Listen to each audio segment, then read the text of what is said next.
Dan pemirsa, ada rekan kami Nadia Raisa serta Oki Arisandi di Bandara Internasional Soekarno-Hatta, Tangerang, Banten dan Bandara Internasional Juanda, Sidoarjo, Jawa Timur.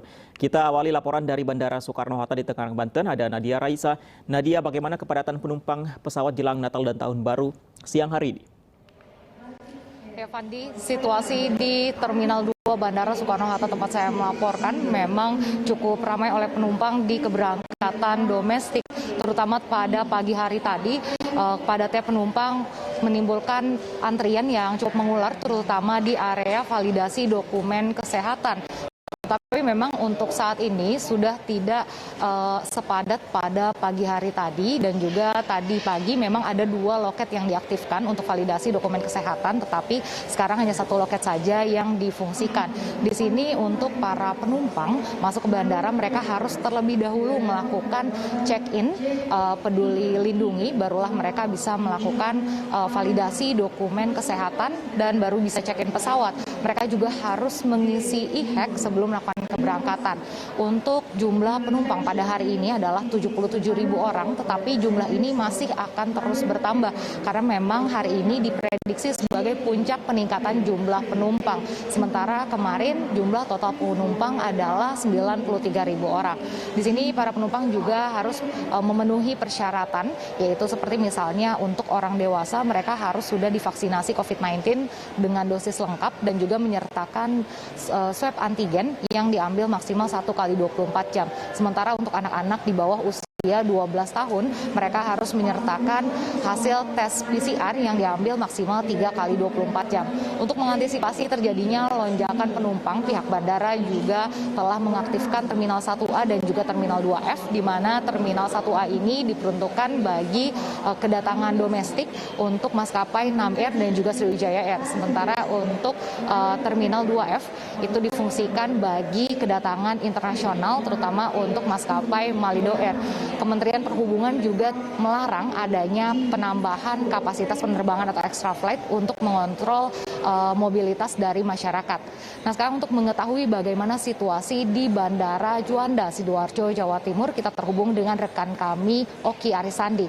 Ya, Oki. Ya, selamat siang Nadia, Fandi dan juga pemirsa. Sama halnya seperti di Bandara Internasional Soekarno-Hatta, Tangerang, Banten.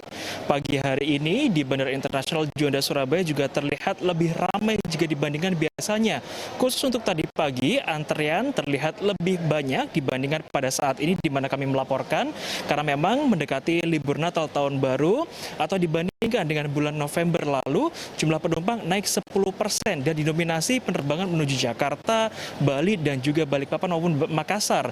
Nah, untuk lebih lanjut mengetahui berapa jumlah pasti kenaikan penumpang dan seperti apa aturan khusus di masa Natal dan Tahun Baru, sudah bersama kami Manajer Humas PT Angkasa Pura Bandara Internasional Juanda, Surabaya, Bapak Yuristo Ardi. Selamat siang Pak Yuristo. Selamat siang.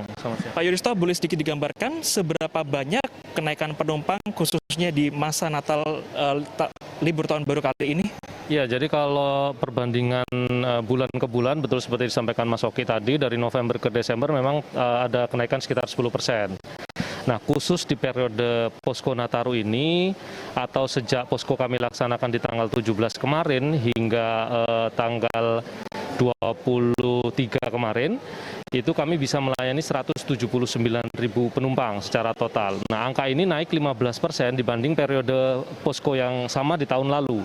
Ada sekitar 155.000 penumpang di tahun lalu. Jadi selama 7-8 hari Posko ini berjalan, memang ada kenaikan penumpang sekitar 15%.